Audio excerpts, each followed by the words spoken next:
My wife showed up after 6 days missing. She smirked. Be grateful I even came home. I enjoyed my stay with my lover, I said.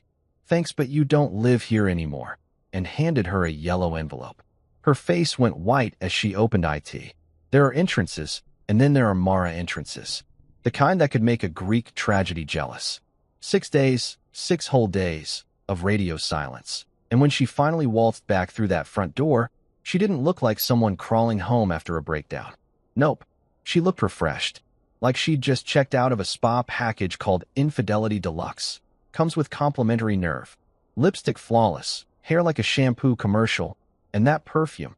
The kind that makes you sneeze and question your self-worth at the same time. She strutted in like she owned the place, which technically she used to, but by then, she was more of a squatter in emotional foreclosure. I was sitting on the couch, halfway through a cup of coffee that had lost its will to live hours ago. My phone lit up with a message from Derek, my lawyer/chaos coach. Stay calm. Let her talk first. They always incriminate themselves. And boy, did she ever. Without even a flicker of shame, she dropped her luggage, fluffed her hair, and said, like it was the most normal sentence in the English language, be grateful I even came home. I enjoyed my stay with my lover. I almost applauded. Honestly, she could have won Most Audacious Quote of the Year and given her acceptance speech in that living room. There was a split second where my brain lagged, like it was buffering disbelief. My ears heard the words, but my sanity was still trying to reboot. She said it like she'd just come back from a yoga retreat, not from a 6-day romantic jailbreak. My jaw didn't drop, it just recalculated my entire life. The smart part of my brain said, Logan, don't react. Stay cool. Let the paperwork do the heavy lifting. The dumb part wanted to ask, did your lover at least have better Wi-Fi? Instead, I just said, thanks, but you don't live here anymore. Calm. Steady. Like I'd rehearsed that line in my head 1,000 times. Which, spoiler, I had. That's when I picked up the yellow envelope from the table.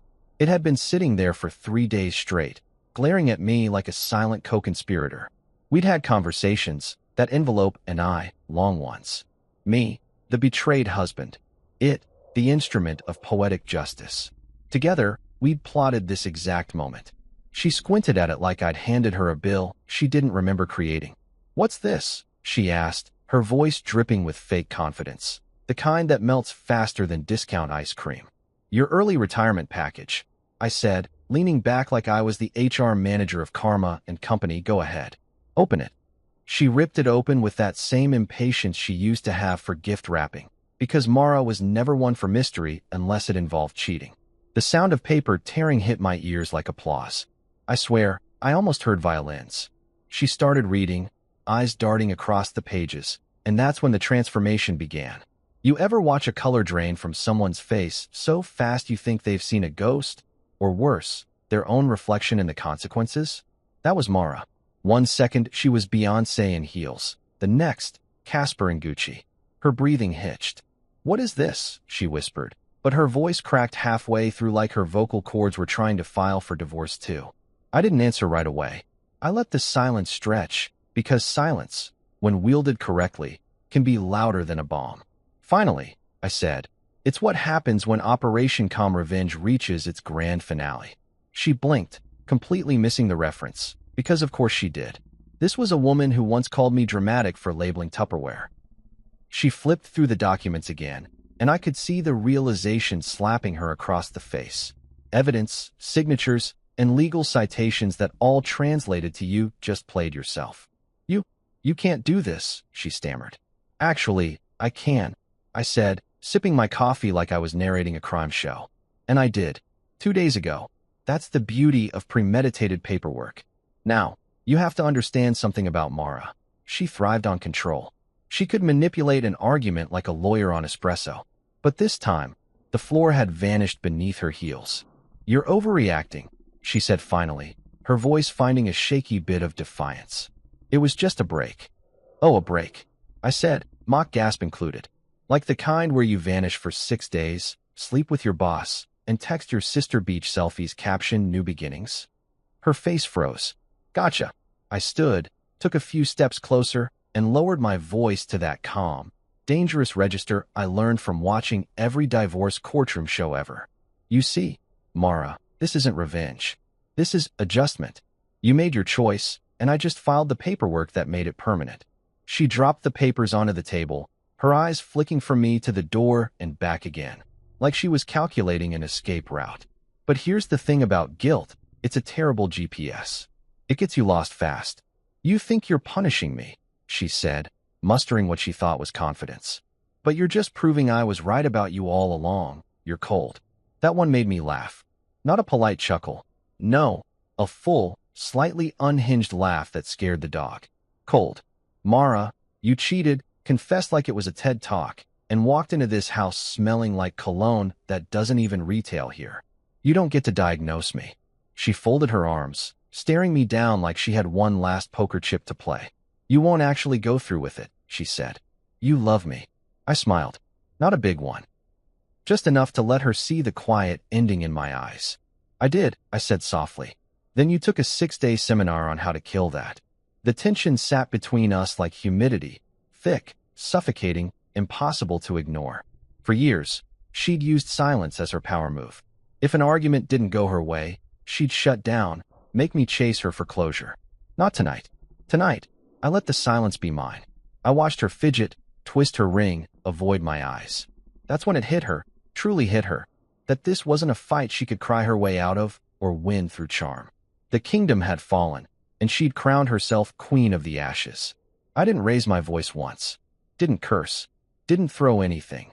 Though I can't lie, imagining that yellow envelope in slow motion against the wall was tempting. Instead, I just stepped aside and gestured toward the hallway. Bedroom's that way, I said. You've got an hour to grab what's yours before the locks change again. Her mouth fell open. You changed the locks? Twice, I said. Once when you left, and again when I realized peace was cheaper than therapy. She stood there, trembling, not from fear, but from the crumbling illusion that she still had control. I watched her pick up her bag, her shoes clicking against the hardwood like punctuation marks to the end of an era. As she walked past me, she paused at the door. You'll regret this, she whispered. I tilted my head. Maybe, but I'll do it well rested. And with that, she was gone, slamming the door with the kind of drama that used to make my blood boil. But not tonight. Tonight, that slam sounded like music. Like the closing credits to a movie I should have walked out of halfway through. I sank back into the couch, pulled out my phone, and texted Derek one word, delivered. He replied with a clapping emoji and, told you paperwork hits harder than yelling. The house was quiet, peaceful. For the first time in years, my thoughts weren't competing with chaos. I glanced at the empty space where her perfume used to linger and smiled. The queen of chaos had returned, but this time, she'd walked herself out. You know how every disaster movie starts with a happy montage? That was us once, me and Mara, the couple people used to point at and say, goals. 8 years together, 5 married, and we actually believed love could survive on inside jokes, caffeine, and blind optimism. I used to wake up thinking I'd won the lottery of companionship. Now I realize I just got the trial version with no refund policy. Back then, our apartment felt alive. Music in the kitchen, her humming something off-key while pretending to cook, me pretending not to notice the smoke detector becoming our unofficial dinner bell. We were broke, but stupidly happy. Saturday mornings meant pancakes shaped like hearts. Badly shaped, I'll admit, because apparently art wasn't my love language. And Sunday nights meant Netflix marathons where we'd argue over snacks like it was a Supreme Court case. You finished the Pringles, she'd accuse. You were emotionally distant, I'd counter. It was comedy disguised as domestic harmony. And for a while, I really thought we were unbreakable. We had our signature things, our couple quirks. She'd steal my hoodies like it was a competitive sport. I'd hide her hair ties just to see her unravel, and then I'd magically find them like a hero in sweatpants. It was dumb, it was cute, it was everything relationships are supposed to be before life introduces taxes, burnout, and Instagram filters that make you believe you're underachieving. Back then, we were a team. The Pearson-Jensen duo that our friends Riley and Jess used to brag about. You guys are so in sync, they'd say, usually after we finished each other's sentences or tag-teamed an argument against them at trivia night. I used to grin at that. If I'd known how wrong they were, I'd have started charging them for false hope instead. Our love story had humble origins. One of those meet cuties that sound adorable in hindsight until you realize it's foreshadowing chaos. We met at a friend's barbecue. She spilled her drink on my shoes, laughed instead of apologizing, and told me I looked like the kind of guy who keeps emergency snacks in his car. I did, by the way, and somehow that made her more interested. I offered her one. Granola bar, classy move. And by the end of the night, we were arguing about which Marvel movie was the best, like we'd known each other for years. Fast forward a few months, and we were inseparable. I thought she was fearless. She said I made her laugh more than anyone else. I should have known that was a red flag. Women don't usually fall for the funny guy unless they're planning to later call him immature. We were unstoppable for a while. The broke years built character and debt, but they also built us. She'd come home exhausted from her marketing job, flop onto the couch, and say, "If I die tomorrow, promise me you'll cremate my inbox." I'd laugh, rub her feet, and we'd talk about dreams, moving to a bigger place, maybe starting a business together, having a kid someday when our plants stopped dying. Those were the nights when love felt like a quiet agreement that the world could wait. Somewhere along the way, success snuck in. She got promoted. I switched jobs and started pulling real numbers. The apartment got bigger, the dinners fancier, and the silence longer. It's funny how comfort can turn into distance without anyone meaning for it to. We used to talk about everything. Then we started texting instead of talking, emailing instead of laughing, scheduling affection like it was part of our work calendar. I'd say, "Want to go for a drive?" And she'd say, "Maybe after this project." The projects never ended. Still, there were good days that kept me hooked. Our road trips were legendary. I'd drive, she'd navigate, which basically meant she'd fall asleep 10 minutes in while holding the map upside down. Once, we got lost for 3 hours somewhere in Colorado because she swore she knew a shortcut. I didn't mind. I got to watch the sunset while she drooled slightly on her seatbelt. That's what love looked like back then. Small moments of stupid joy mixed with cheap gas station coffee and playlists that made no sense. There was a night. I remember it like it was carved into the timeline of my downfall. We sat on our balcony with takeout pizza, talking about the future. She said, "Promise me we'll never end up like those couples who stopped trying." I laughed, kissed her hand, and said, "Promise." And like the fool I was, I meant it. We were dreamers, her and I. We built castles in conversation and thought our laughter could keep the walls standing. Turns out, castles built on trust collapse quietly. Our friends, Riley and Jess, were the unofficial witnesses of our so-called fairy tale. Riley, my best friend since college, used to joke that Mara and I were his proof that love still worked. Jess, his wife, adored Mara. "She's got this aura," Jess would say, "like she's destined for something great." Yeah, well, she was just not with me. Back then, we'd double date at dive bars, exchange couple advice like idiots, and talk about building dream houses next to each other. I should have paid more attention to how Mara's aura started getting brighter when other men complimented her. I'm not gonna lie, I wasn't perfect. I worked too much. Sometimes I forgot anniversaries. I got lazy about romance, thinking comfort was the same as love. I didn't notice when her laughter started to sound rehearsed or when her texts lost the emojis. There were warning signs, sure, but when you love someone, you rewrite reality to protect your fantasy. I told myself she was just stressed, that we were both tired, that love had seasons, and ours was just winter. But deep down, I knew the temperature wasn't changing. Looking back, I can pinpoint the moment the team broke. It wasn't loud. There was no argument, no betrayal yet, just a quiet shift. She started sleeping facing away from me. Her good mornings became whispers, and her hugs became quick pats on the back, like I was a co-worker she barely liked. One night, I reached for her hand while watching TV, and she didn't pull away, but she didn't hold back either. That's when I realized love doesn't die with screaming. It dies with indifference. But damn, I still held on. I became the emotional janitor of our marriage, cleaning up the silence, patching the cracks, pretending the leaks were part of the charm. I'd crack jokes, hoping to hear her laugh again, but her laughs had deadlines now. She'd scroll through her phone mid-conversation, and I'd sit there, watching the ghost of the woman I fell in love with. And even then, I told myself it was just a phase. Because that's what love does. It makes you delusional with hope. If you'd told me then that the woman I shared my life with would vanish for 6 days without a text, I'd have called you dramatic. Mara wasn't cruel, I'd have said. She was just distant. Turns out distance was just practice. But I can't lie. Thinking back, those early years still mess with me. The laughter, the late-night road trips, the burnt pancakes, they're too vivid to forget. It's like my heart keeps replaying the trailer of a movie that ended badly, hoping maybe this time the ending changes. But it never does. Every time I think of her smile back then, I have to remind myself, it wasn't a lie, it was just temporary truth. People ask me sometimes if I miss her. I tell them I miss who I thought she was. Because the real Mara, the one who packed her morals next to her mascara and called betrayal a vacation, that woman didn't exist back then. She evolved. And I, genius that I am, helped her grow wings to fly straight into someone else's arms.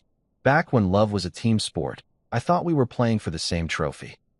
Turns out, she'd already switched teams mid-season and forgot to tell me. And that's the thing about nostalgia. It's a scam. It makes you remember the warmth and forget the fire. They say the devil hides in the details, but in my case, he wore floral notes and cost $180 a bottle. It started small, almost innocent. One day Mara came home smelling like a high-end boutique I couldn't afford. You know that rich people scent, the one that makes you think, this person has better Wi-Fi and secrets. Yeah, that one. The funny thing? There was no new perfume bottle on her dresser, no receipt, no look what I bought brag, which was suspicious because Mara loved narrating every purchase like she was hosting Shopaholics Anonymous, the live edition. I didn't say anything at first. I figured maybe it was from work, or maybe the woman next to her at Starbucks sneezed luxury all over her. But then it happened again, and that smell lingered like regret. It followed her into the house, the car, the bed. I started to recognize it before I even saw her face. That's when the overthinker in me started clocking in overtime. Then came the password change. We'd always known each other's passcodes. It was part of our we have nothing to hide phase, back when trust was our love language instead of suspicion. But one day, her phone asked for Face ID like it was guarding national secrets. Security update, she said with a shrug. Security, my ass. The only thing she was protecting was her extracurricular activities. I still remember that night. She was sitting on the couch, laughing at something on her phone, smiling like the screen had just told her she'd won the emotional lottery. I was beside her, pretending to watch TV, but really watching her, like I was studying for an exam in heartbreak prevention. She caught me staring and asked, "What?" I said, "Nothing." Because apparently, that's the official husband response when you're 3 red flags deep, but still in denial. The business dinners started next. I should have known the word business was code for bullshit. Before, she'd roll her eyes at corporate events, saying things like, "I'd rather watch paint dry than talk synergy with accountants." Now suddenly, she was RSVPing faster than a kid getting free ice cream. Her work wardrobe evolved too. Less practical, more strategic cleavage. I'd compliment her out of habit, like, "You look great," and she'd toss back a casual, "It's just for networking." Right. Networking. Apparently, she was networking with someone who thought dress codes included candlelight. I tried to be understanding. People change, right? Careers evolve. Since evolve, boundaries dissolve. I told myself not to overreact. She's just stressed, I said. Maybe she's rediscovering herself. People in love are world-class liars, especially when they're lying to themselves. Still, I started noticing patterns.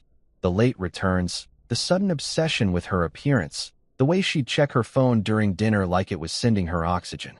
And the biggest clue of all, the silence. Mara used to narrate her day down to the brand of coffee the intern spilled. Now, she'd come home with stories shorter than her temper. "How was work?" I'd ask. "Fine. What did you eat?" "Nothing much." Translation: please stop asking before I start lying again. The night everything clicked, it was raining, the kind of rain that makes you feel like the universe is adding sound effects to your realization scene. She was in the shower, humming some R&B song I'd never heard her play before. Her phone buzzed on the counter, lighting up the bathroom with that familiar blue glow. I swear I wasn't snooping, I just glanced. Reflex. You ever see something that rearranges your DNA in real time? That was me when I read those messages. Short, casual, deadly. "Last night was worth it." Followed by, "He still doesn't know winking-faced." My hands went cold. My heart went full microwave popcorn. Rapid, chaotic, burning at the edges. I wanted to laugh, cry, and call a priest all at once. I scrolled once more. Screenshots are a reflex when your soul needs evidence for court later. My brain screamed, this can't be real. But my gut whispered, you already knew. She came out of the shower a few minutes later, towel wrapped around her hair, steam following her like special effects. You okay? She asked, catching me staring at nothing. I smiled, the kind of smile you give a cop when they pull you over and ask, do you know why I stopped you? Yeah, I said, just thinking. And boy, was I. Thinking about how my entire marriage had just turned into a bad reality show, and I was the only one without a script. She kissed my cheek, casual, practiced, and walked away humming that same damn song, probably the soundtrack to her infidelity. I sat there for hours after she went to bed, staring at the wall like it was going to provide therapy. My mind played reruns. Every missed call, every late-night meeting, every new outfit that didn't fit her budget or our life. The signs weren't subtle. I just refused to read them. I was the idiot in the horror movie saying, it's probably just the wind, right before getting emotionally murdered. I could have confronted her that night. Could have yelled, cried, demanded explanations. But something in me froze. I didn't want excuses, I wanted confirmation. And trust me, when you reach that stage, you've already lost half your heart and all your peace. The next morning, I tested her, small stuff, just to see her reactions. You smell nice, I said. New perfume. She smiled, almost too fast. Oh yeah? Sample from work. I nodded, pretending I believed her, but my sarcasm was already plotting its revenge tour. Later that day, she texted, working late. So I texted back, cool. I'll save you dinner. Translation, cool. I'll save this text for Exhibit A. That night, I waited up. Midnight rolled around, then 1, then 2. Finally, headlights flashed through the window, and I heard the door unlock. She came in quietly, thinking I was asleep. That same damn perfume hit before I even saw her. I lay there in the dark, heart pounding, pretending to sleep like a man auditioning for an Oscar in denial. She slipped into bed, phone face down, whispering a soft, hey, that sounded rehearsed. I didn't respond. I couldn't. I just listened, to the sound of my marriage breathing its last breath. The next day, I told my best friend Riley over lunch. He almost choked on his fries. Bro, you sure? Maybe it's innocent. I laughed so hard the waiter looked concerned. Riley, no woman comes home smelling like Dior scandal after a staff meeting. He nodded slowly, wiped his mouth, and said, so what now? I shrugged. Now? I gather evidence. Calmly, he repeated, like I'd just said I was planning to hug a bear. Yeah, I said. Because anger burns fast. Revenge, though? That's slow-cooked. That night, I watched her from across the dinner table. She was scrolling her phone, smiling to herself, probably reading his messages. I almost wanted to thank the guy, not for stealing my wife, but for giving me clarity. I'd been begging the universe for a sign, and it sent me screenshots. I didn't explode, didn't accuse. I just watched, observed. Every lie was now a piece of data. Every smile, a clue. You can't fix a cheating spouse, but you can document them like a wildlife researcher. People think betrayal feels like fire, but it doesn't. It feels like cold air, numb, empty, quiet. I didn't cry that night. Didn't scream. I just lay there, staring at the ceiling, realizing I'd built a home with someone who'd rented her loyalty out by the hour. By the next morning, I had a plan forming. I wasn't going to play the shouting husband trope. Oh no, I was going to be the calm before her personal storm. If she wanted to play chess, fine. I'd be the checkmate she never saw coming. But for now, I smiled, kissed her goodbye, and watched her leave for another meeting. And as that perfume cloud lingered in the air, I finally admitted it to myself. Mara Jensen wasn't the woman I married anymore. She was an imposter with perfect eyeliner and terrible secrets. And that's when it hit me. She'd traded the scent of love for the smell of someone else's cologne. And once you notice that difference, you can't ever unsmell it. There's something deeply satisfying about planning revenge while eating scrambled eggs. That's how Operation Calm Revenge was born. On a random Tuesday morning, me standing in the kitchen flipping eggs while Mara was in the shower texting her boss. She thought she was living in a romantic thriller. I was writing the sequel, The Husband Who Knew Too Much. Now, don't get me wrong, I wasn't going full crime documentary mode. I wasn't about to lose my pension over someone who didn't know how to clear her message history. No, my weapon of choice was paperwork, the legal kind. Because yelling is temporary, but signatures? They're forever. Step 1 was simple: move my salary. See, Mara handled the bills. Correction, she used to handle the bills. But when your wife's loyalty starts outsourcing itself, you don't keep your direct deposits in the same joint account she uses to buy lingerie on sale. So, I redirected my paycheck into a private account under Pierce Consulting. The consulting part was purely fictional, but it made me sound mysterious, and mystery was my new favorite personality trait. Step 2, collect evidence. Not in a creepy stalker way, more in a you're gonna regret underestimating me way. Screenshots, bank receipts, GPS logs, the holy trinity of marital betrayal. It turns out Mara was about as discreet as a marching band in a library. Same hotel, same charges, same night every week. Business dinner, she said. Yeah, unless business now means room service and betrayal points. I even got footage from the smart doorbell I'd installed months ago. It was supposed to make us feel safe. Instead, it caught her leaving the house in networking attire and coming home looking like she'd been networking horizontally. Step 3, the lawyer. Enter Derek, college buddy, divorce specialist, and the kind of man who treats legal vengeance like performance art. I called him and said, "Derek, it's time." He paused, then replied, "Oh, finally." I was getting bored. We met at his office, big leather chair, whiskey decanter, and enough smug confidence to power a small city. He poured me a drink before I even asked. "So," he said, leaning back, "do we want quick pain or poetic justice?" "Poetic," I said without hesitation. "Always poetic." He grinned. "Good choice. Those last longer." Derek's philosophy was simple. Don't just end the marriage, bury it in legal paperwork. He pulled out forms faster than I could process them. "You've got her messages, transactions, timeline?" he asked. I handed over a neatly labeled folder. He flipped through it, impressed. "Damn, Pierce. You're more organized than my interns. You want full control of the assets." "Every dime," I said. "But make it classy." Derek smirked. "Classy revenge. I like that." He explained my options. Freeze accounts, separate property under suspected misconduct. File quietly, so she doesn't get tipped off. It was like setting a legal booby trap. Every clause a tripwire waiting for her ego to step on it. "And whatever you do," he said, pointing at me with his pen, "don't confront her yet. Let her think she's winning. The fall's funnier when they don't see the cliff." That line stuck with me. I drove home that day with an odd calmness in my chest, like the storm had passed and left me with clarity instead of chaos. So, I did the unthinkable. I acted normal. I cooked dinner. I smiled. I kissed her cheek before work. You should have seen her confusion. It was glorious. Cheaters hate when you don't feed the drama. She kept waiting for the explosion, but I was too busy updating my spreadsheet labeled evidence of dumb decisions. Every time she left for her meetings, I'd check her GPS.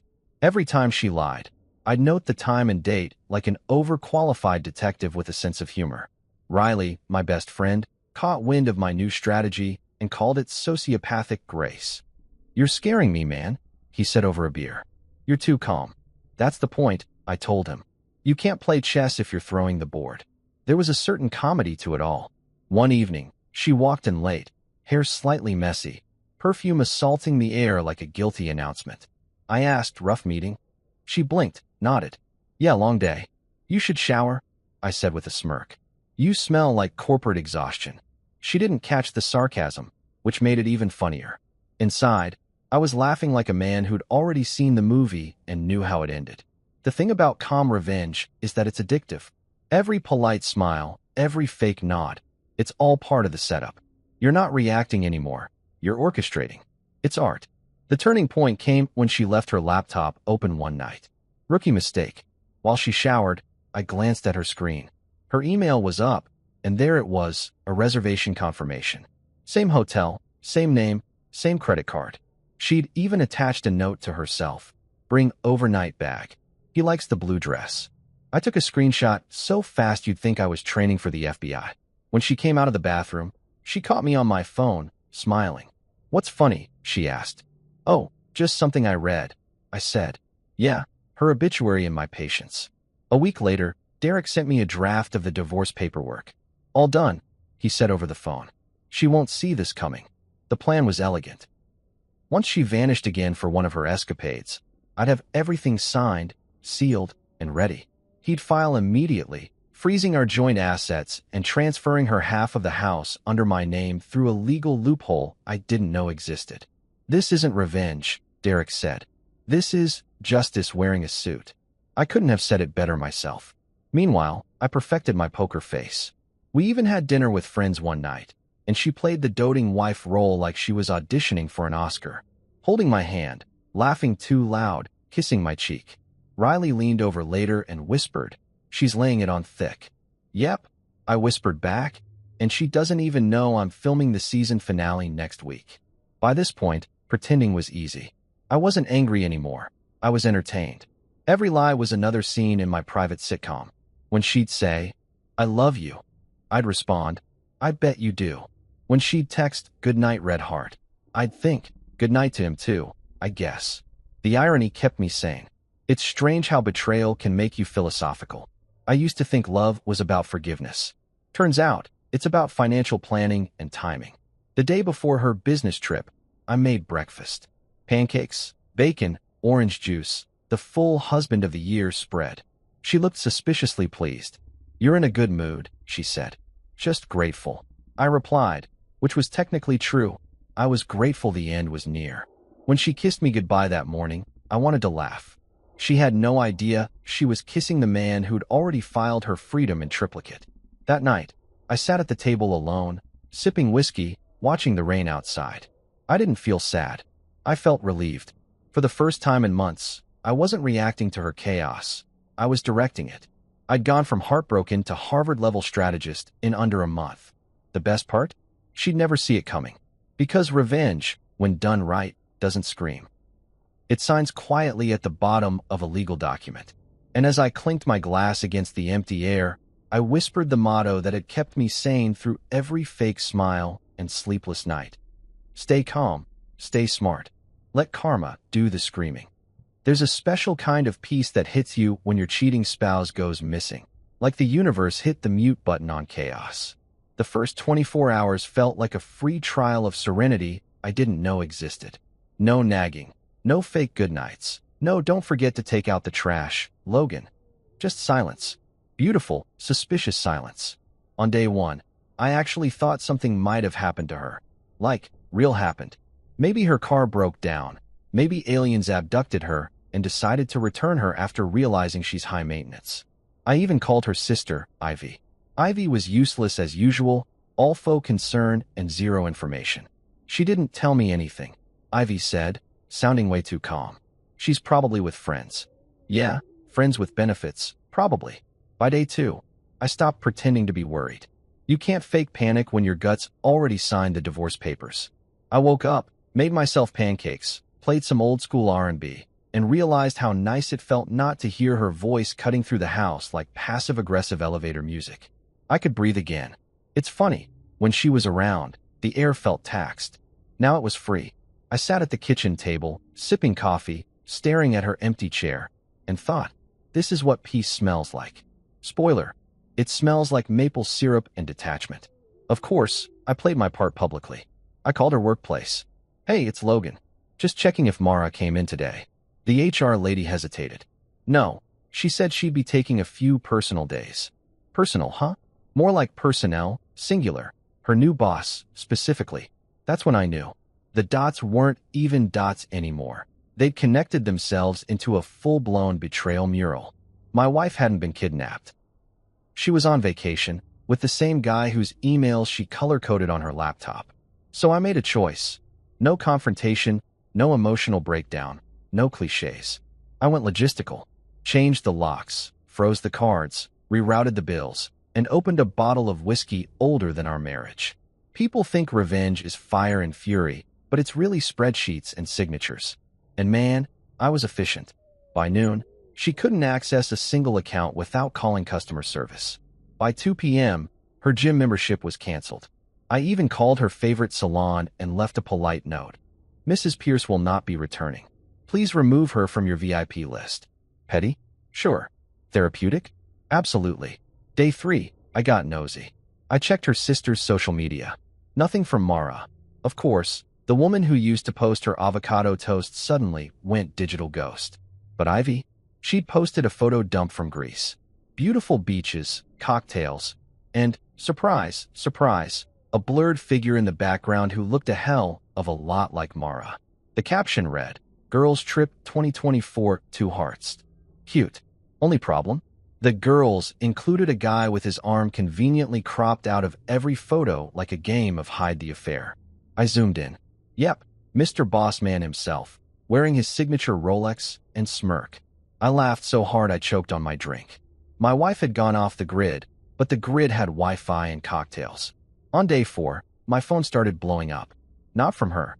No, she had the nerve to ghost me properly, but from people asking, "Hey, is Mara okay?" Translation: we saw her Instagram story before she deleted it. Apparently, she'd posted a boomerang of 2 champagne glasses clinking over a caption that said, "Freedom tastes sweet." Freedom. Imagine being so committed to delusion that you rebrand infidelity as liberation. I didn't reply to anyone. Instead, I printed that screenshot and added it to my evidence folder. At this point, my case file looked like the world's most depressing scrapbook. Day 5 was bliss. I woke up late, stretched like a man reborn, and made breakfast shirtless with the windows open. It felt like a music video for healing. The neighbors probably thought I'd lost it, singing along to Otis Redding with a spatula as a microphone. I didn't care. I vacuumed the house, changed the sheets, and even threw out her half-used skincare products. Call it spring cleaning, but emotional edition. Then I found her favorite mug, the one that said "Wifey." I stared at it for a solid minute, then dropped it in the trash. Watching it crack felt better than therapy. But by nightfall, the calm started to fade, replaced by a quiet ache I didn't want to admit was loneliness. Not for her. Exactly. More for the idea of her. You spend years building a life with someone, and even when they burn it down, you still stare at the ashes wondering if maybe, just maybe, you could have saved it. I poured another drink and reminded myself, you can't fix something that doesn't want to stay. Still, I'll admit it, around midnight, I scrolled through old photos. There we were at the Grand Canyon, smiling like idiots, arms wrapped around each other. The caption, "Team Pierce takes on the world." Yeah, well, Team Pierce disbanded due to moral bankruptcy. Then came day 6, the grand finale. I was halfway through a rerun of Better Call Saul. Ironic, given my lawyer Derek was basically my personal Saul Goodman, when my phone buzzed. Unknown number. I stared at it, already knowing. Curiosity won. I opened the message. One line. "Coming home tonight face-blowing Akista." No apology, no explanation, not even punctuation anxiety. Just that smug little kiss emoji. I swear my eye twitched. The audacity of this woman could power a city. I set the phone down slowly, like it might explode, and laughed. Deep, unfiltered laughter that scared the cat. Because at that moment, I realized something. Mara genuinely thought she still had a home to come back to. I texted Derek a screenshot and said, "Showtime." He responded instantly, "Prepare the envelope." The yellow envelope, my Excalibur. I'd already filled it with everything. The signed divorce papers, financial transfers, hotel receipts, screenshots, and a little sticky note that said, "Enjoy your freedom. It's all yours now, literally." I placed it neatly on the coffee table and sat back, waiting. There was something poetic about it. The same table where we'd once shared anniversary dinners was now ground zero for poetic justice. Around 9 p.m., headlights flashed through the window. My heart didn't race this time. It just smirked. I watched her silhouette through the curtains, dragging a suitcase that looked like it had been wheeled across a guilty conscience. When she walked in, she didn't even hesitate. No shame, no caution, just pure entitlement. She looked radiant, though. I'll give her that. Sun-kissed skin, hair perfect, outfit screaming vacation glow. She smelled like luxury, lies, and SPF 50.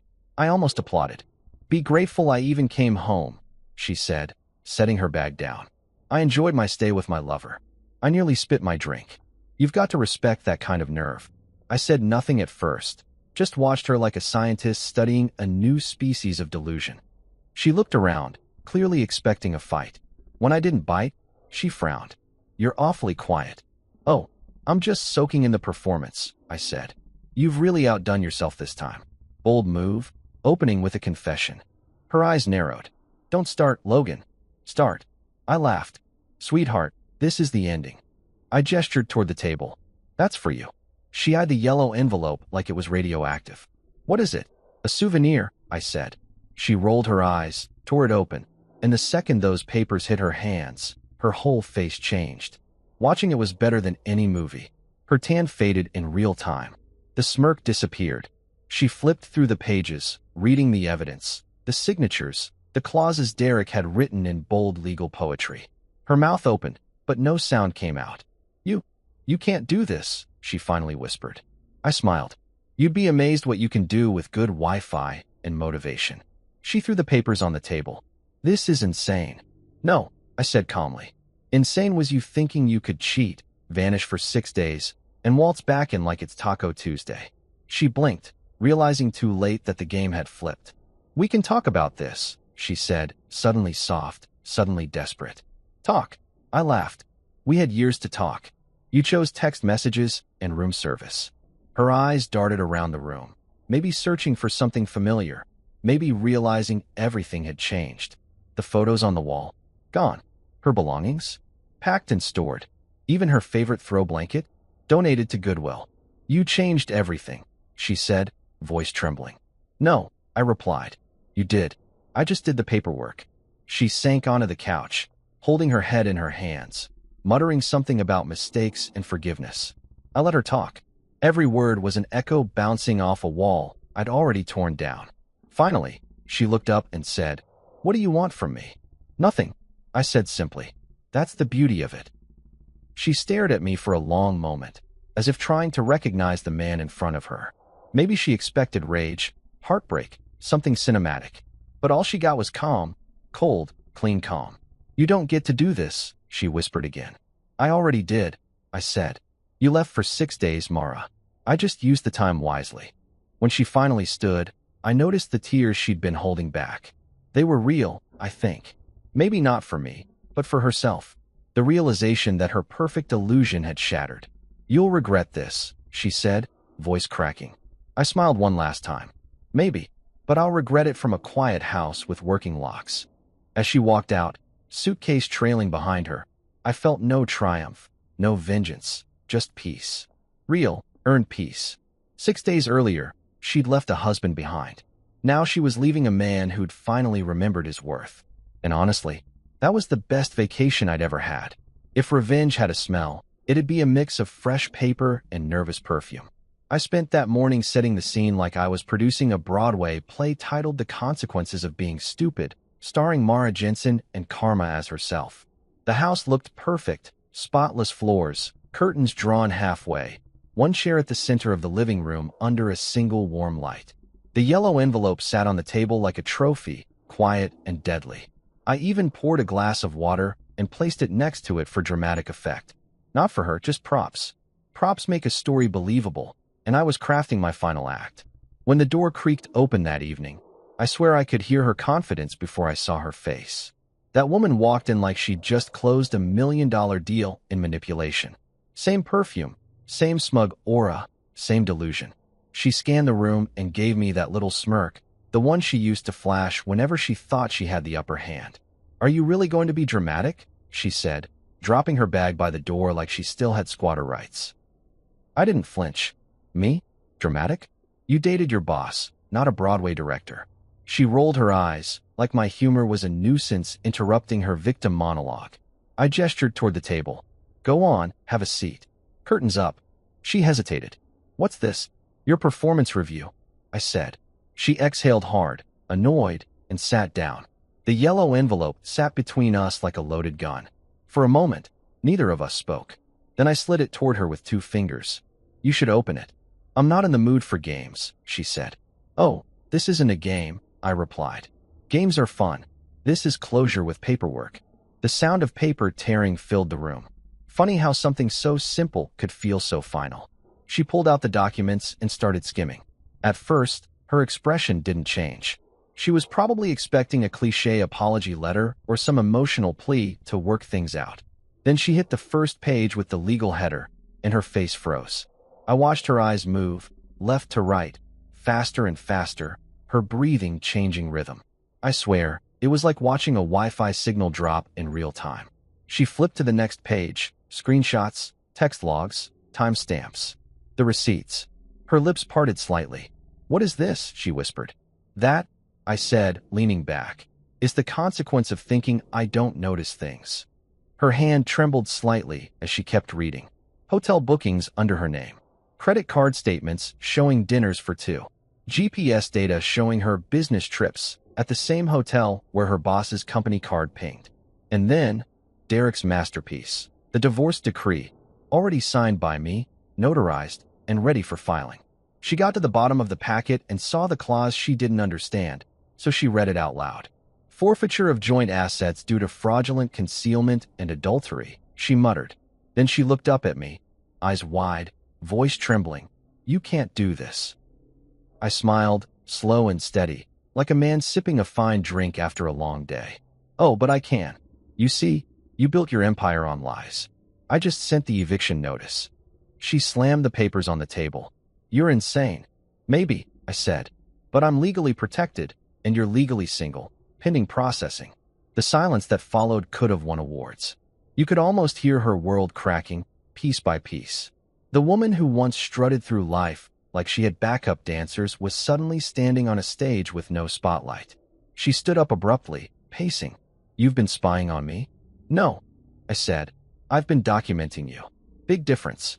One's illegal. The other's just organized." She clenched her fists. "You planned this." I laughed. "Mara, you vanished for 6 days. I had time to renovate my soul and reorganize my patience.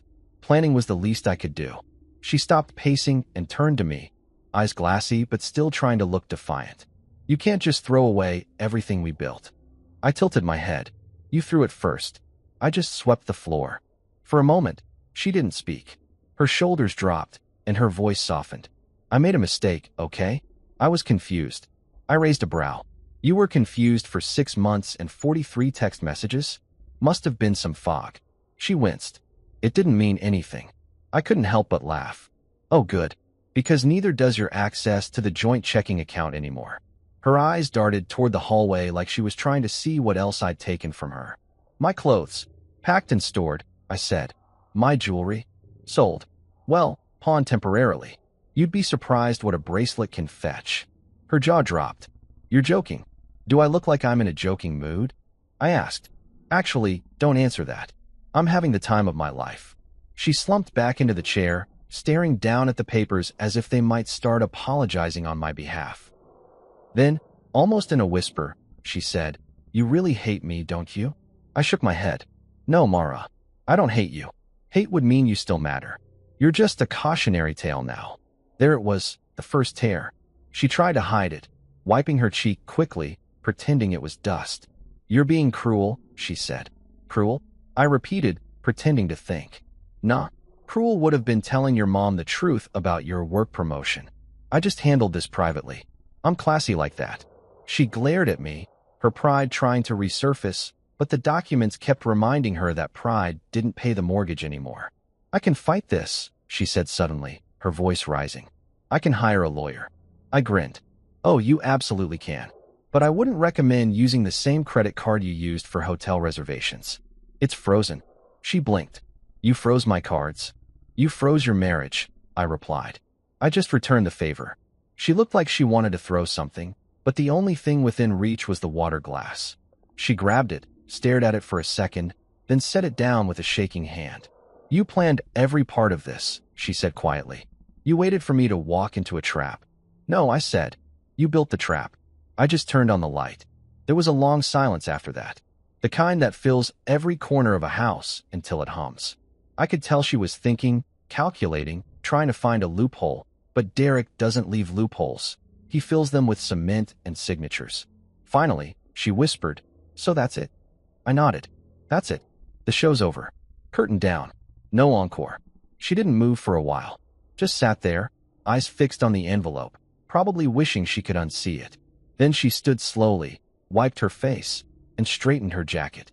"You'll regret this," she said again, like repetition could make it true. I smiled. "Maybe, but I'll do it from a better place." One without lies, or your perfume. As she walked toward the door, she stopped by the hallway mirror and stared at herself. I watched her reflection, a woman realizing she was no longer the main character in someone else's story. She looked back at me one last time. I never thought you'd be capable of this. That's the problem, I said. You never thought I was capable of anything that didn't involve forgiving you. Then she left. No door slam this time. Just a quiet click that sounded like punctuation.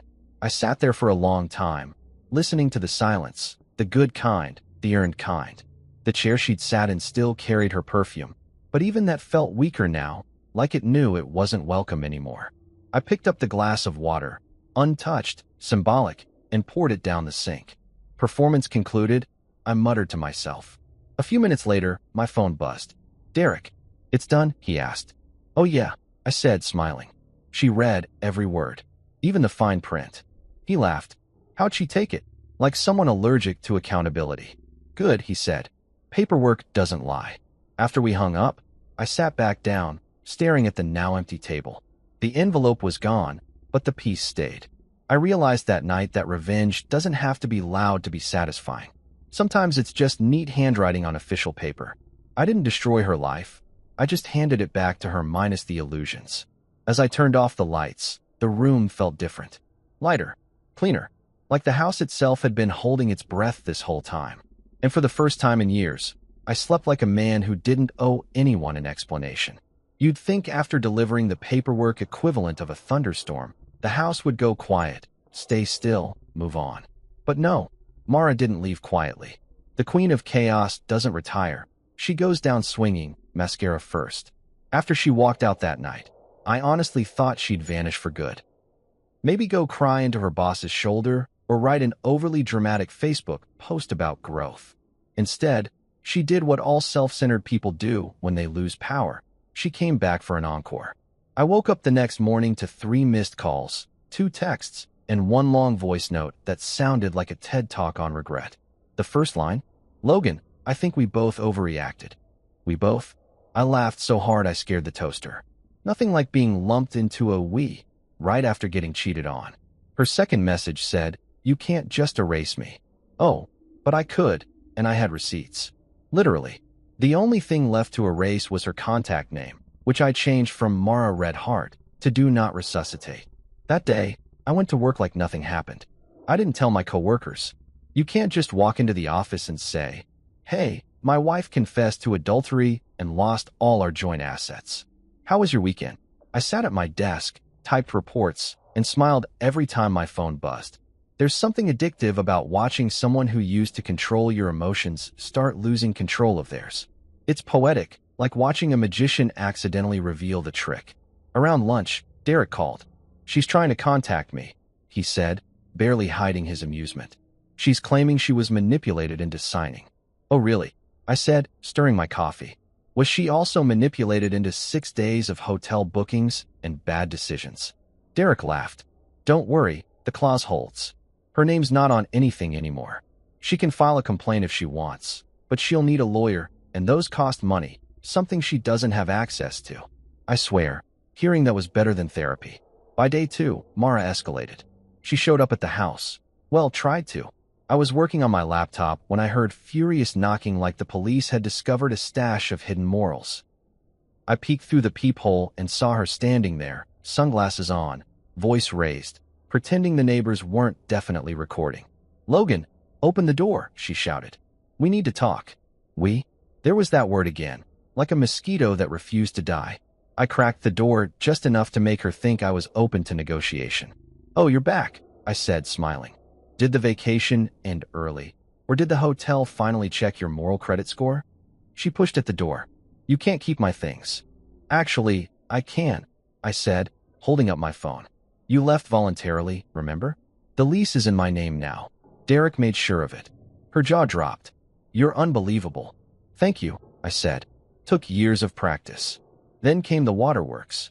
Actual tears. She dropped the sunglasses, voice trembling, looking every bit the Oscar nominee for Best Performance by a Guilty Spouse. Logan, I made a mistake. I thought I wanted something different, but it was just, she paused, probably searching for a word that made her sound like less of a cliché, confusion. 6 days of confusion? I said. That's not confusion. That's a miniseries. She sighed. Can't we just start over? I raised an eyebrow. Start over? With what? You sold the sequel rights when you left with your lover. I'm fresh out of reboots. She wiped her face, trying to regroup. You're really going to throw away 5 years? I leaned against the doorframe, calm as a monk who's seen the light. I didn't throw it away, Mara. You donated it to your boss's ego. She glared. I didn't love him. It wasn't about that. Oh, I know, I said.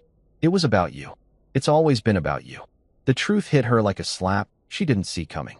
She looked smaller then, like the weight of her choices finally caught up. You're cruel, she whispered. Cruel? I said, pretending to think. Nah, I'm just cured. When she realized she wasn't getting back inside, she did what any desperate narcissist would, switch tactics.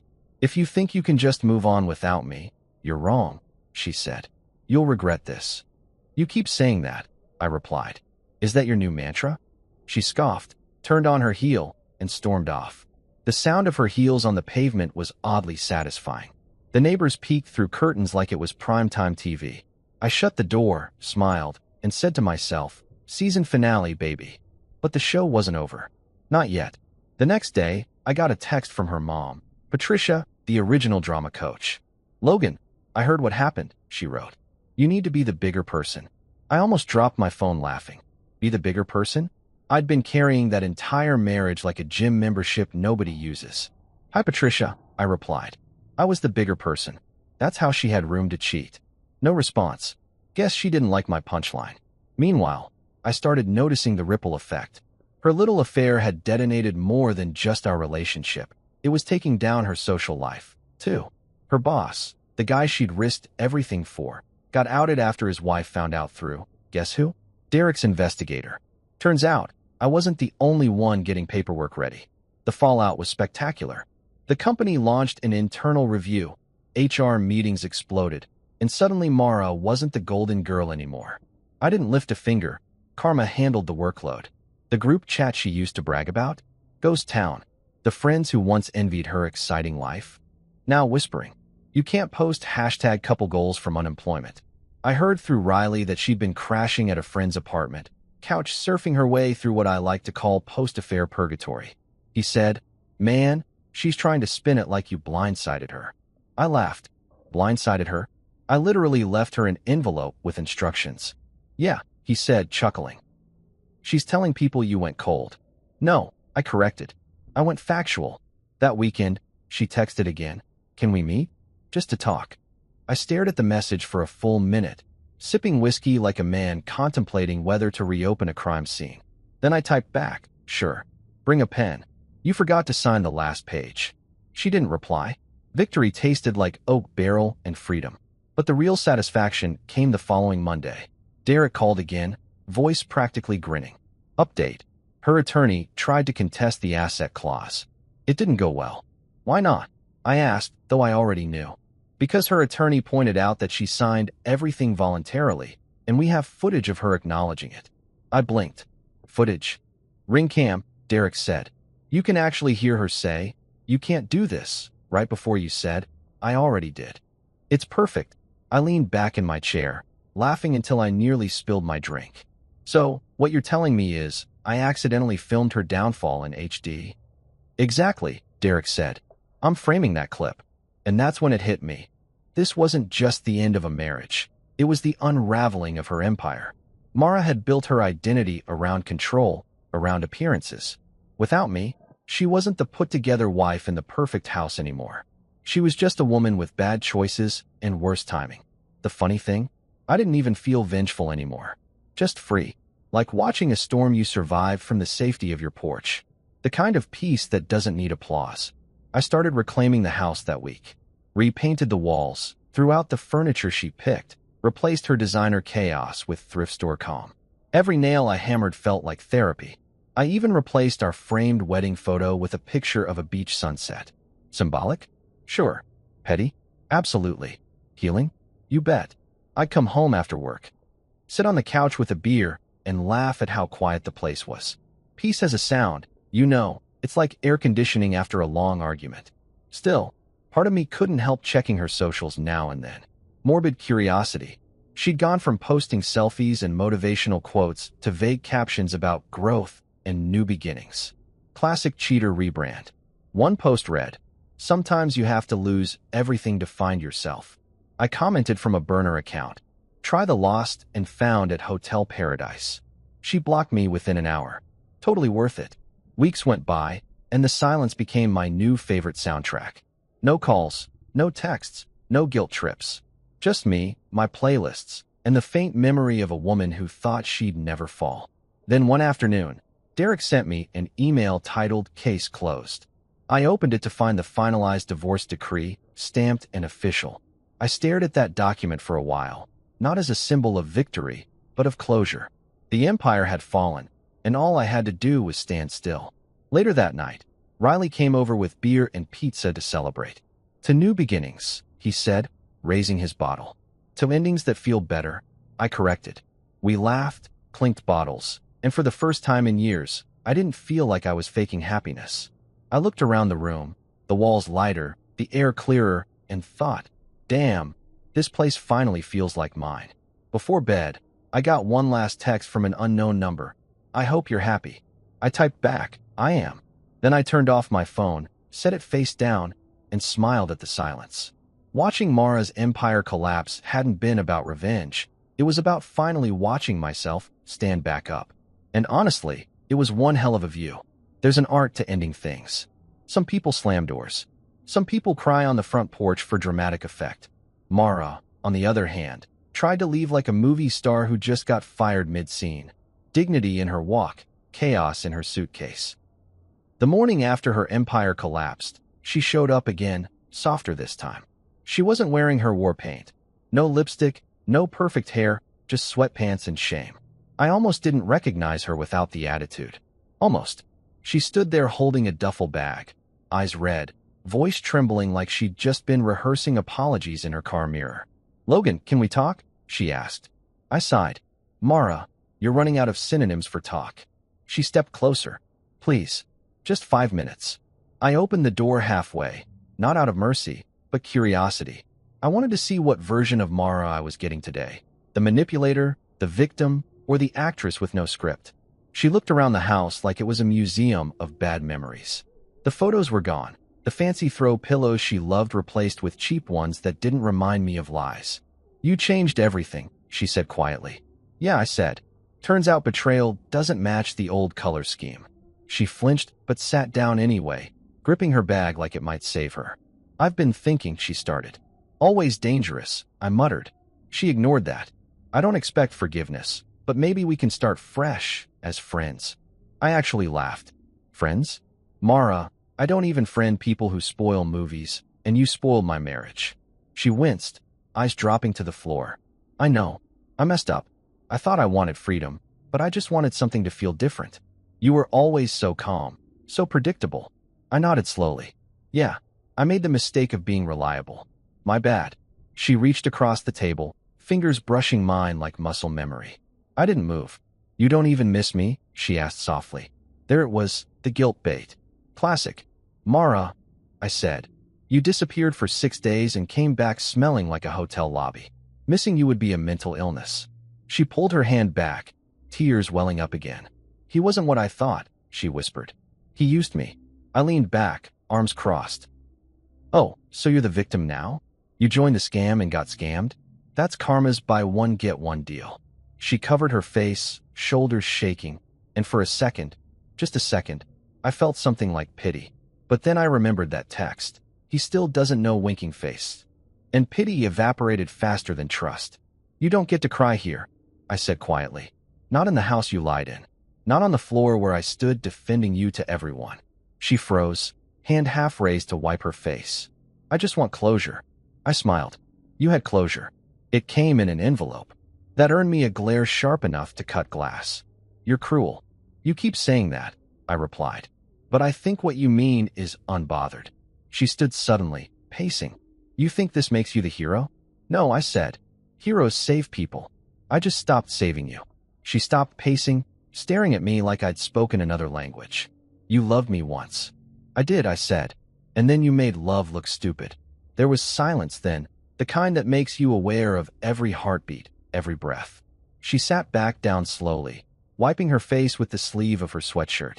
Where am I supposed to go? She asked finally. Anywhere that isn't here, I said.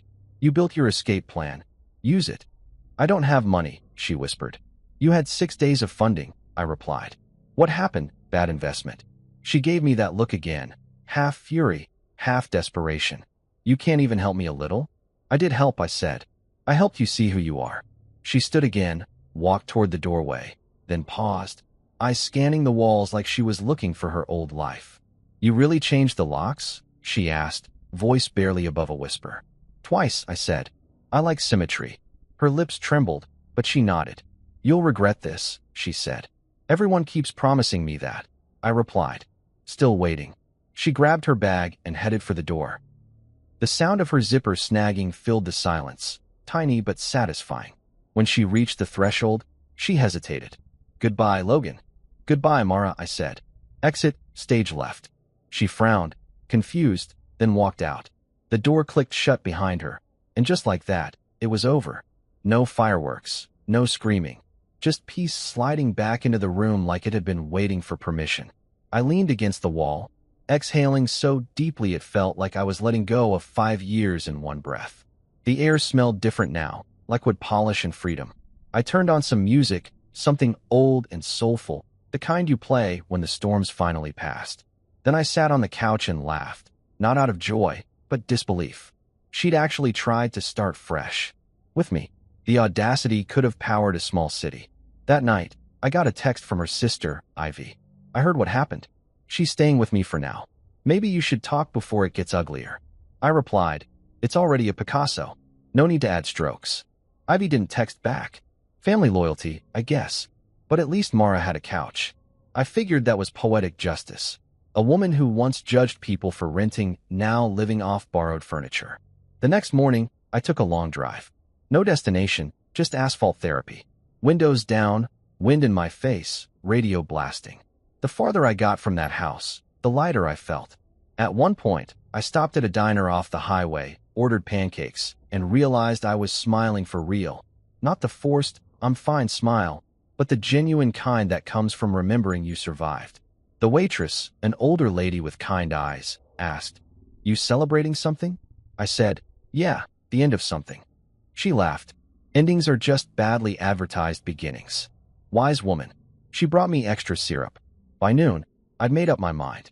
I wasn't just going to move on, I was going to upgrade. I called a realtor, listed the house. The agent asked, Reason for selling? I said, Emotional renovation. She didn't get it, but she didn't need to. By evening, I'd already had 2 showings. Turns out people love a house with fresh energy. If only they knew how I cleaned it. A week later, Mara tried one last time. She called from an unknown number. Classic move. I picked up just to hear how far she'd fallen. Logan, she said softly, I heard you're selling the house. News travels fast, I said. Yeah, I'm done living in a crime scene. We could. She started, then stopped. Never mind. Good instinct, I said. There was a pause. Then she whispered, I really did love you, you know. I sighed. Then you should have told your actions. She didn't reply, just hung up. That was the last time I heard her voice. When the house finally sold, I stood in the empty living room one last time. The walls echoed differently now. No shouting, no tension, just silence and sunlight. I looked around, half expecting some flashback montage to play in my head, but nothing came. Just relief. I whispered, Goodbye, Queen of Chaos, locked the door behind me, and walked away. Moving into my new apartment felt like rebooting life. Smaller space, bigger peace. No shared closet arguments, no perfumed lies. I even bought new furniture. Cheap, simple mine. The first night, I made dinner for one, opened a beer, and toasted to freedom. To starting over, I said to no one. The fridge hummed in agreement. Riley dropped by later with his usual blunt wisdom. Man, he said, looking around the apartment. You look lighter. I deleted 140 pounds of drama, I said. You mean Mara? I mean everything attached to her. He laughed. So what now? I shrugged. Maybe travel. Maybe sleep. Maybe exist without apologizing. That's deep, he said, grabbing a beer. You gonna write a book about it? Already did, I said. holding up my yellow envelope. Bestseller in the closure section. As the night wore on, I realized something that hadn't hit me before. Revenge wasn't the victory. Peace was. Watching her walk out wasn't the triumph. It was me not chasing after her that sealed it. I'd spent years reacting to Mara, her moods, her silence, her chaos. But now, for the first time, I was still. Still, but not stuck. Calm, but not numb. Just done. I went to bed that night with the window open, the city humming outside. Somewhere out there, Mara was probably spinning her own version of events, trying to paint herself as the misunderstood heroine. But that was fine. Let her write her story. Mine had already found its ending, and I didn't need her in the sequel. Ghosting gets a bad rap until you're the one doing it for your own peace of mind. Let me tell you, there's a certain kind of quiet power in not responding. After years of explaining, apologizing, and justifying myself to a woman who thought accountability was a myth, silence felt like a luxury item. I didn't plan to ghost Mara at first. It just happened naturally, like my soul blocked her number before my brain did. The first few days after her grand exit, my phone lit up like a slot machine. Texts, calls, voicemails that ranged from tearful to furious to manipulative motivational speaker. Logan, we need closure. You can't just erase someone. I deserve to be heard.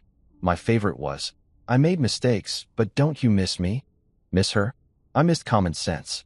I missed not double-checking credit card statements. I missed sleeping next to someone who wasn't rehearsing betrayal in her head. But her? No, not even a little. By day 4, the messages got longer, voice notes turning into essays with musical background noise like she thought I'd respond better with ambience. One night, she said, I hope you're happy. You seem like you're thriving while I'm falling apart. I listened to that one twice, not out of sympathy, but because it felt like the first honest thing she'd said in years. I was thriving, and she was falling apart. Finally, balance. I didn't delete the messages. I archived them, not as mementos, but as reminders of how peace sounds compared to chaos. Every time I wanted to respond with some clever comeback, I'd remind myself, I don't owe her closure. I gave her paperwork, and that's as close to closure as you get in this economy. Riley noticed the change in me first. He dropped by one Saturday with tacos and the kind of grin people wear when they're about to say something they think is profound. You look different, he said. Peaceful. It's creepy. Thanks, I said. I call it self-respect with a side of block button. He laughed. So, you're really not talking to her at all? Nope. I'm ghosting her harder than a bad Tinder date. You think that's healthy? I think it's overdue. Riley shrugged. Man, I admire your commitment. Most guys would have caved by now. Most guys haven't been cheated on with a man who says synergy unironically. Touché. Around that same time, Derek texted me an update. The divorce was officially finalized. The house sold, the assets split according to the clause, meaning, of course, 100% mine. You're legally free, he wrote. I stared at those words for a while. Legally free. There should have been confetti. Instead, I just smiled, leaned back, and let that sentence sink into my bones. Legally free meant she couldn't drag me into her drama anymore. She couldn't guilt me, couldn't manipulate me, couldn't even use my name to open a store credit account. I was a man without strings for the first time in years. Mara didn't take the silence well. After a week of ghosting, she tried to up the emotional ante. If you don't respond, I'll come over. I didn't reply. I mean it, Logan. You can't just ignore me forever. Watch me. The next day, she sent an old photo of us on our anniversary, smiling, pretending. The caption, we were good once. I stared at it for a full minute, then hit delete. Not block, delete. Blocking means you care enough to set boundaries. Deleting means you stopped caring altogether. The more I ignored her, the more I started rediscovering myself. It's wild how much energy you get back when you're not emotionally funding someone else's chaos. I picked up old hobbies, started running again, cooked real meals instead of surviving on instant noodles and resentment. My coworkers noticed too.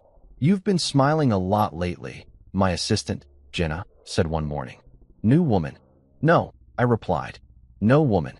She laughed. That'll do it. She wasn't wrong. But of course, Mara didn't quit. Week 2, she sent a handwritten letter.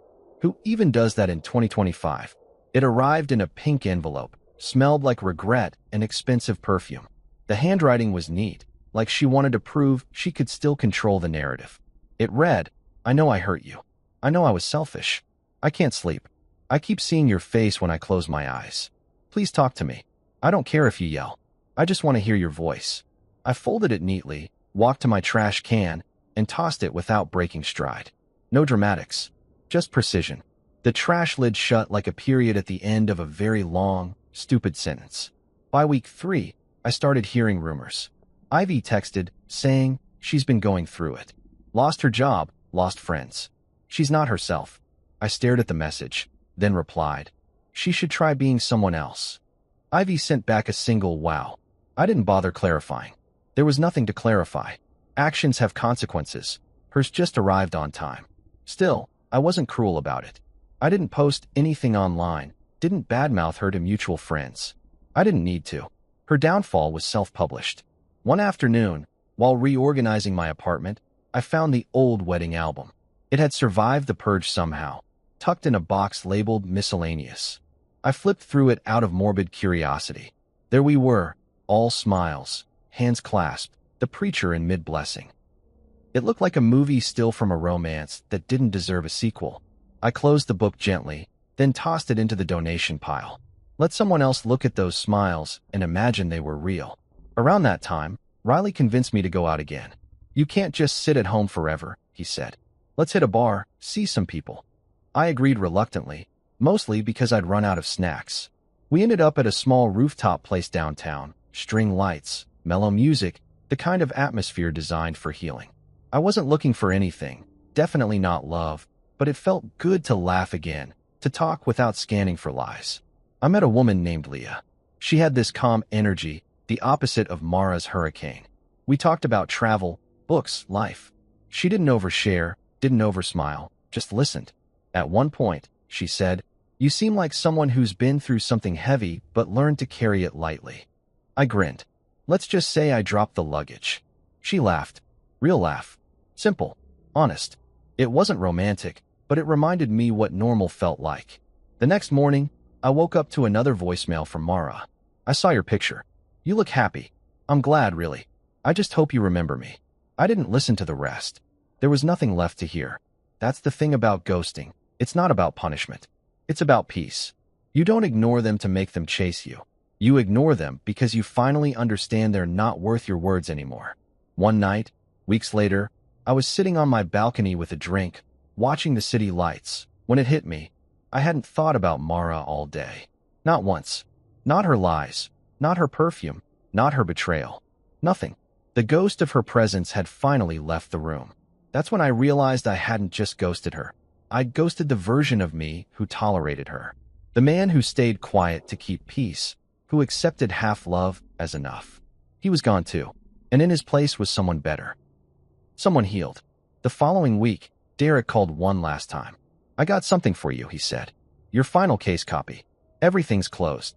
He sent me a PDF with the stamped decree, official seals, signatures, the full legal exorcism. I printed it, slid it into a yellow folder, and tucked it into my drawer next to my passport. Freedom Documents, I labeled it. And every time I opened that drawer afterward, I smiled. By the end of that month, Mara had stopped reaching out. No more calls, no letters, no desperate texts. I'd like to think she finally understood. Or maybe she just ran out of energy. Either way, I didn't celebrate her silence. I just appreciated it. It meant the chapter was really, truly over. The house was sold. The story ended. The ghost laid to rest. Sometimes I'd catch myself wondering if she ever realized how much easier life gets when you stop trying to control it. Probably not. Some people never learn that lesson. But me? I learned that silence isn't empty. It's full of answers. Every unanswered text, every unreturned call, every ignored voicemail, it all spoke louder than any argument ever could. It said, I'm done. It said, you don't get access anymore. It said, peace isn't shared, it's earned. Now, whenever someone asks me about her, I just shrug and say, she was a lesson. Expensive, but thorough. And then I change the subject, because she's not worth the airtime. The only ghost left in my life now is the one I buried quietly, her memory. And trust me, I'm not haunted. I'm free. You know you've healed when revenge starts tasting like peace instead of whiskey. The house was gone, the divorce was final, and my phone had officially retired from drama duty. I was sitting in my new apartment one quiet Sunday morning, sunlight bleeding through the blinds, coffee in hand, watching dust float in the air like freedom confetti. The world outside hummed, but inside, silence. The good kind, the kind that doesn't demand answers. It had been months since Mara's last attempt at contact, and I hadn't thought about her in any real way except when someone accidentally said the word vacation, and I had a small PTSD flashback involving sunscreen and betrayal. Other than that, life was normal, which felt almost illegal after years of emotional turbulence. The yellow envelope, the same one that started the chain reaction, sat in my desk drawer. I hadn't opened it since that night, but I liked knowing it was there, my personal holy grail of closure. I kept a few copies too, neatly filed, because sometimes freedom needs documentation. That morning, I found myself staring at that drawer, not out of nostalgia, but curiosity. The same curiosity that makes you Google your ex just to confirm they still exist, preferably in lower resolution. I pulled it open and there it was, creased edges, faint coffee stain, still smelling faintly like printer ink and poetic justice. I took it out, sat down at the table, and just looked at it. The last time this envelope had been in someone else's hands, it detonated my marriage. Now it just looked ordinary. Isn't that wild? Something that once symbolized chaos now just looked like paper. I slid the documents out, flipping through them like an old photo album. Screenshots, receipts, clauses, Derek's sarcastic margin notes. I smiled at one line where he'd written, Clause 7, Fraud and Adultery. Logan wins everything. Sorry, Mara. The man deserved an award. As I sat there rereading the evidence that used to make my blood boil, something shifted. I didn't feel anger anymore. I didn't even feel pity. I just felt gratitude. Because without all of this, I'd still be trapped in that polite misery we called marriage. People talk about love setting you free, but sometimes it's the envelope that does it. That yellow folder had done what years of therapy couldn't. It cut the cord cleanly. I ran my hand over the paper, then laughed out loud because, let's be honest, who the hell holds emotional ceremonies for legal documents? Apparently me. I poured another cup of coffee, toasted the air, and said, to the best breakup gift ever. The phone buzzed, dragging me out of my sentimental spiral. Unknown number. I considered ignoring it, but curiosity's a nosy roommate. I answered. Logan Pierce, I said, sounding way more formal than a man in pajamas should. Logan. The voice on the other end was female, hesitant. For half a second, my stomach dropped. I knew that voice. Mara, I said flatly. You're still alive. Miracles happen. She sighed. I'm not calling to fight. Good, I said. You're unarmed. There was silence. Then she said, I just wanted to say thank you. I blinked. That's a new one. For what? The paperwork. For letting me fall, she said softly. It took losing everything to realize what I'd done. I leaned back, suspicious but intrigued. Mara, if this is another act, you're under-rehearsed. It's not, she said. I'm getting help. Therapy. I'm different now. Good, I said. Self-improvement looks good on people who used to destroy others. She didn't rise to the bait, which honestly threw me off. I just wanted you to know, she continued, that I see now how much I hurt you.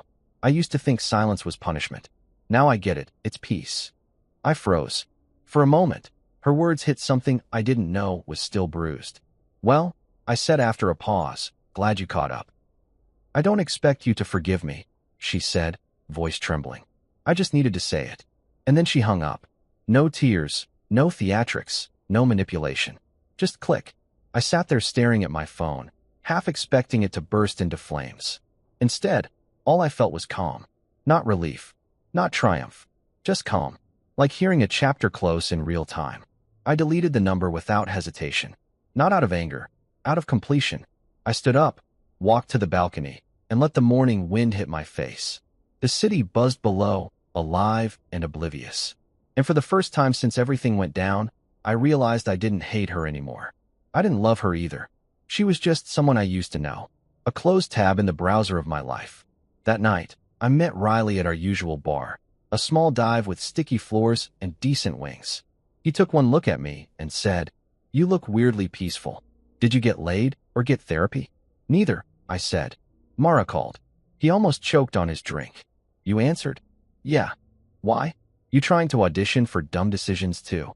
She said thank you. I said. He blinked. Like, sarcastically? No. Legit, thank you. Riley laughed so hard the bartender stared. Man, that's not closure, that's a plot twist. Tell me about it, I said. But it didn't mess me up. I didn't feel anything. He raised his glass. Then it's official. You're free. He wasn't wrong. The next few weeks were a blur of normalcy. Work, gym, Netflix, actual sleep. I started saying yes to things again. Weekend trips, new restaurants, people who didn't ask for emotional babysitting. I even ran into Leah again, the woman from the rooftop bar. We grabbed coffee, talked for hours. She was calm, grounded, funny in a way that didn't feel performative. I didn't know if it was romantic, and honestly, I didn't care. It just felt human, and that was enough. One Sunday evening, I was cleaning out my drawers when I came across a small stack of unopened mail. Bills, ads, and one letter addressed to Mr. and Mrs. Logan Pierce. I laughed. Mrs. Who? I opened it. Turns out it was from the mortgage company, confirming the final transfer of ownership to my name only. At the bottom, it read, "All joint liability dissolved." I stared at those words, then at the envelope in my desk, and I swear something poetic hit me right in the chest. That yellow envelope didn't just end a marriage. It rewrote the definition of freedom for me. It wasn't vengeance. It wasn't bitterness. It was balance restored. I grabbed a pen, wrote on the back of it in big block letters, "The envelope that set me free." Then I slipped it back into the drawer, not as a reminder of pain, but of power. Every scar needs a souvenir, and this one was mine. Over time, people started noticing the difference. My coworkers said I seemed lighter. My mom stopped giving me those pity glances over Sunday dinner. Even my boss, who normally only complimented spreadsheets, said, "You're performing at your best lately. Whatever changed, keep it up." I smiled and said, "Divorce. Highly underrated." Months later, I took a solo trip upstate. A small cabin near a lake. Nothing fancy, just quiet.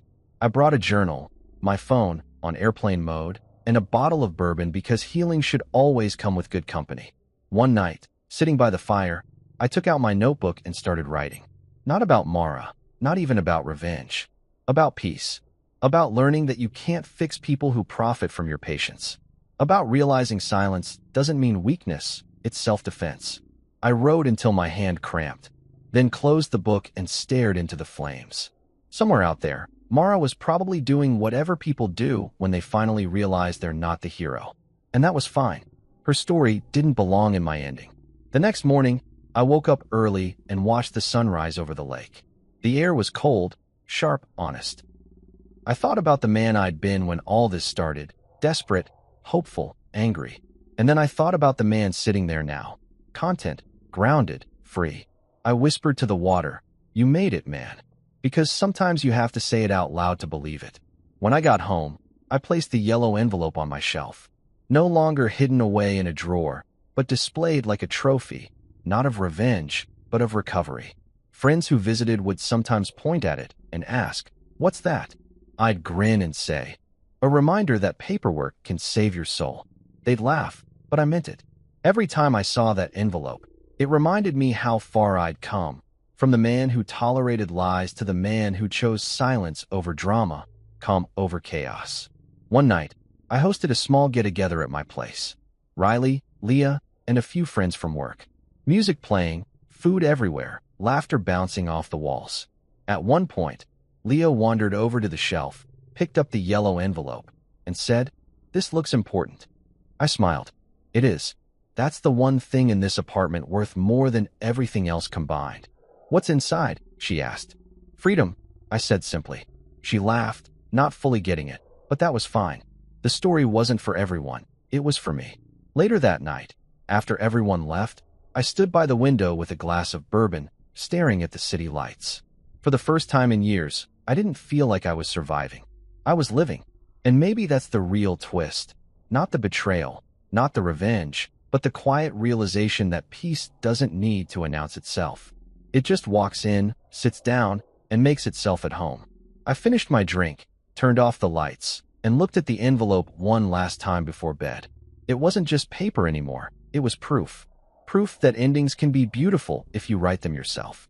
Proof that sometimes closure doesn't come from apologies or explanations, but from finally deciding the story's over. I smiled, whispered, "Thank you for everything you ruined," and went to sleep under the kind of silence that only belongs to the truly free.